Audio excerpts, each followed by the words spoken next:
Hi folks, welcome to the Prepared Homestead. This is Travis. Thank you all for stopping by to watch. So today I want to talk about some current events. I don't want this to necessarily just be a rant or just a current event video, because at the end I do plan on talking about maybe some things that we can do to prepare for possibly what's going on. And what I'm referring to is this increasing saber rattling between the United States and China, and the United States and Russia, and the United States and North Korea. Just in the last few days, it seems to have increased some, and maybe some of you know about it, maybe not. And I know that this kind of stuff happens from time to time, but there's some different factors that's going on that could possibly indicate a looming threat of a war with one or all three of these nations. And so I want to get into that in a minute. But first, let's just cover some of the stuff that's going on, just to kind of get you up to speed in case you haven't known or don't know about it, because a lot of this is happening kind of quickly. As you probably know, because this has been going on for a couple of months now, North Korea has basically snubbed the United States and Joe Biden. It was in the news that the Biden administration has repeatedly tried to contact North Korea to establish some kind of dialogue, and North Korea has continually ignored their calls. It's kind of like the girl back when you were young and you were trying to get her attention and driving her nuts, and finally she's like, okay, here's my phone number, just hoping that it would be enough to get you to leave her alone. And then she still doesn't return your call or anything. She continues to ignore you because she wants to have nothing to do with you. It's kind of like that. In fact, just a few days ago, North Korea announced that America should just leave them alone. They're wasting their time trying to get a hold of them because they have no intention of establishing a dialogue with the current or the new administration here in the United States. And then there's what's going on with Russia. And this has been going back and forth for the last couple of days. I guess Biden made some offhand comment of calling Putin a killer, and then later said that, well, he wished him well and good health. And then Biden kind of came back and kind of chuckled and said, well, it takes one to know one. And then Putin did something that a lot of people feel it was kind of a mocking or making fun of Joe Biden's, let's just say his less than stellar cognitive abilities, by challenging Joe Biden to a live, uncensored, and unscripted debate. He did that publicly, and the Biden administration has basically responded by saying, well, Joe Biden's a busy man. He's running a big country, and he just doesn't have time to do that kind of stuff. His schedule's pretty much filled. So respectfully, we'll have to decline the invitation. And then the Chinese. And the Chinese have been really, they're by far our biggest economical threat for a long time. And now, and even more, maybe a more military threat than they have been in the past. And so there was a delegation of Communist Chinese Party delegates that met with the State Department people, including the Secretary of State, in Alaska. I believe this was yesterday or the day before. And at that meeting, you could tell by some of the video that it didn't appear that the Secretary of State was really well prepared for this meeting. At least that's my opinion. And then the delegation with the Communist Chinese Party basically told the United States on our own soil to our face that we have no right to talk to the Chinese about human rights issues because, well, as we admit ourselves, we have human rights issues here in America with systemic racism, and that the United States is no longer a world power. So we have no business being on the world stage and trying to influence the world stage because we're no longer a world power. That's what they told us. So is something this simple or not simple indicate that we are facing a potential global war with any one or all of these countries? I believe it was last night, the Secretary of Defense made a statement that the United States military is ready to go at a moment's notice, even in the middle of the night, against an attack from, I believe, North Korea is who they were directing the statement to. Again, maybe it's just all part of the little game that keeps all of us little pawns busy and afraid. Or maybe there's more something to it. And I believe that there's a potential, a possibility of there being more something to it, only based on the fact that, well, our economy is less than stellar here in the United States. And as our economy continues to worsen, as our dollar continues to lose value, as the Chinese economy continues to increase and their global power over the global economy increases, I think that one factor right there contributes a lot to the chances of us entering into a war with some superpower, if not all of them. Because, as many of you know, about the only way for a country with a failing economy and inflation to avert a complete economic collapse and to avert hyperinflation, at least on a short-term scale. It doesn't fix it long-term, but it does hold it off for a while longer, is a big war. War is profitable. The biggest reason why we have inflation right now and increasing inflation, high inflation, is not just for the fact that there's been a bunch of money dumped into the economy by the Fed, but it's also because we're not producing anything. There's two things going on. Look at our GDP. Our GDP to debt ratio is completely reverse of what it's supposed to be. I believe it's something like around 146%, which it should be well below 100%. In fact, it should be probably well below 60%. And it's because we're printing a bunch of money, but we're not really doing anything with it. We're not really making anything. We're not producing anything. We're not growing the actual economy by producing products and going out there and being, good stewards with all this free money that we're being given. And so one way to kind of flip that around, at least for short term, and help the American economy, is a big war. All these companies jumping in on board and building and manufacturing new war machines and bullets and ammo and tanks and, airplanes and all kinds of stuff, right? A lot of people believe that's what really helped the economy jump out of the Great Depression, and what brought us to the prosperous years of the 1950s was World War II. And so because of that, I believe there is a potential threat, a worthwhile threat, something worth at least, entertaining from these world superpowers.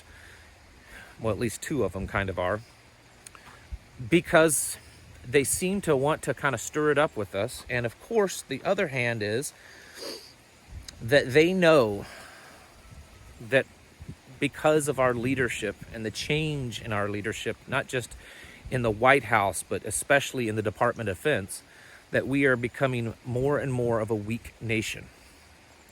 I mentioned, I believe it was in yesterday's video, the little video clip about Tucker Carlson. You're probably all familiar with it. It's been all over the news for almost 2 weeks now, where he chastised the United States military and the president in their efforts to feminize the military. In that video clip, that segment, he talked about how China was doing the exact opposite. That a few years ago, China realized that their military was becoming a little bit more feminized, that the men in their military weren't quite as tough. And so they've been doing everything they can to flip that around. They have been training their military differently.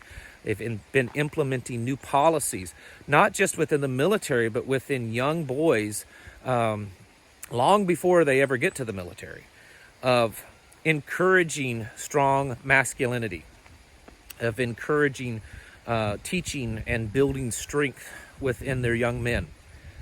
And so while China is over here trying to strengthen their military, it almost seems as though the United States is weakening our military.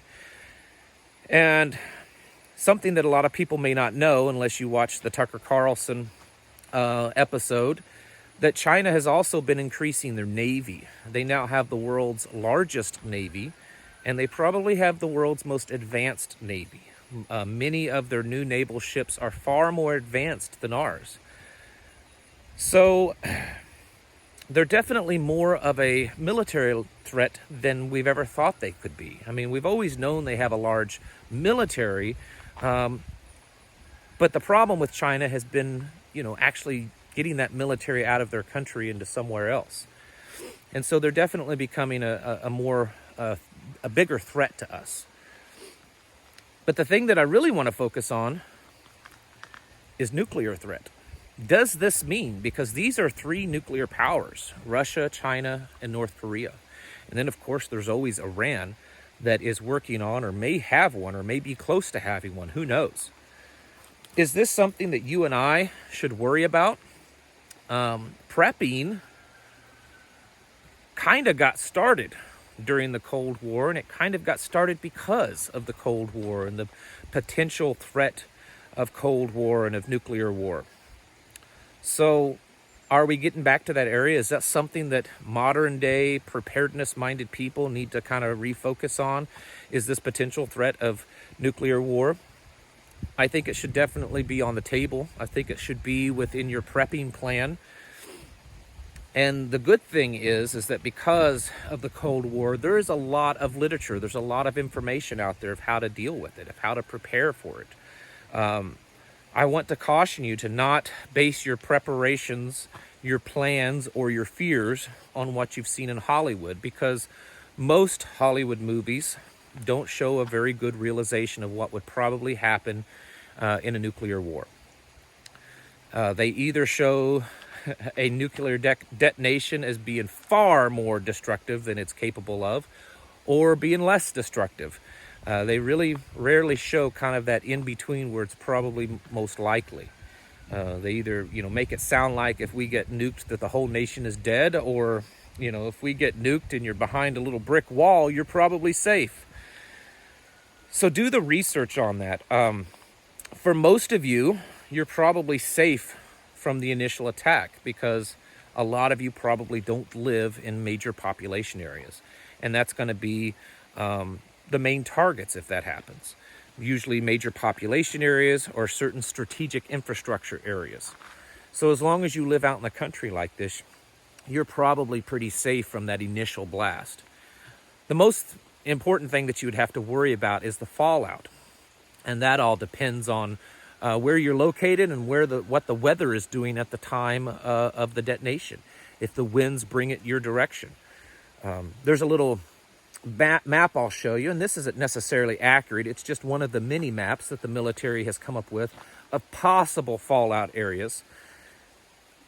But that doesn't necessarily mean that's where it's going to hit, because like I said, it really all depends on the weather. Fallout is survivable if you are prepared for it, if you plan for it. I've done some videos in the past on that you're welcome to look up, and I'm not going to go into all the details, but there are ways to protect your home. There's ways to protect your garden so that you can grow in the soil after the fallout is over.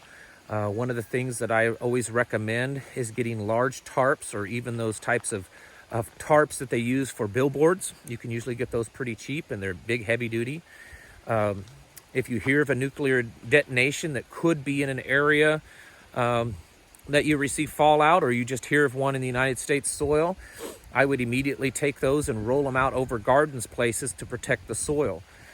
Because as long as you can keep the ashes, the radiated ash, out of your soil, you should, in theory, be able to kind of roll it off and grow underneath it. Of course, you need to be protected yourself. There's several ways that you can do that through equipment that you may have on or things that you put in your body. There's also herbal ways that you can protect yourself, and I've done videos that I've put over on Patreon. And then there's things that you can do to your house by sealing it off so that radiated fallout ash doesn't enter your home. The book that I mentioned a week or so ago, Dare to Prepare, has a lot of information on that.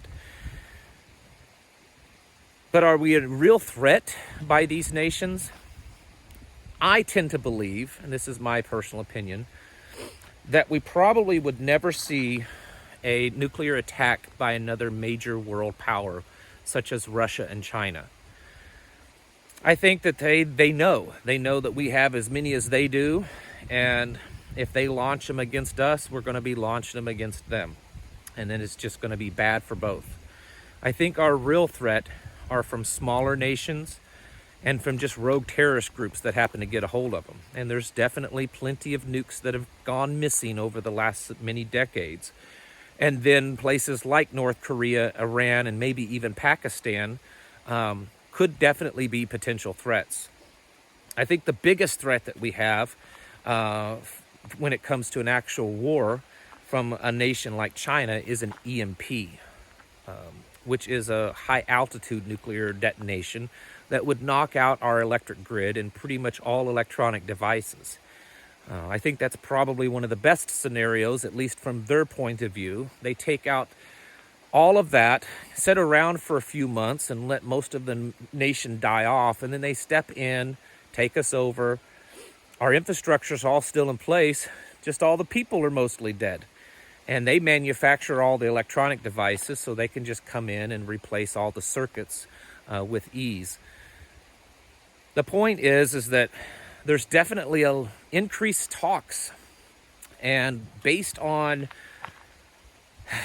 this administration, its behavior, the weirdness that's going on, and our failing economy, I think that there is a increased threat of a global war or a major war with a global world power. And because all of those powers that we could face all are nuclear powers, that's always something on the table.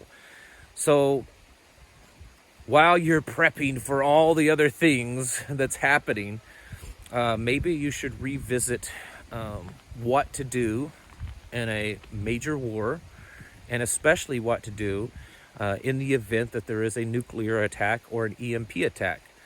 Because, like I said, that's certainly not off the table when entering into a potential war with China, Russia, and North Korea. All right, folks, thank you all for watching, and I'll catch you in the next video.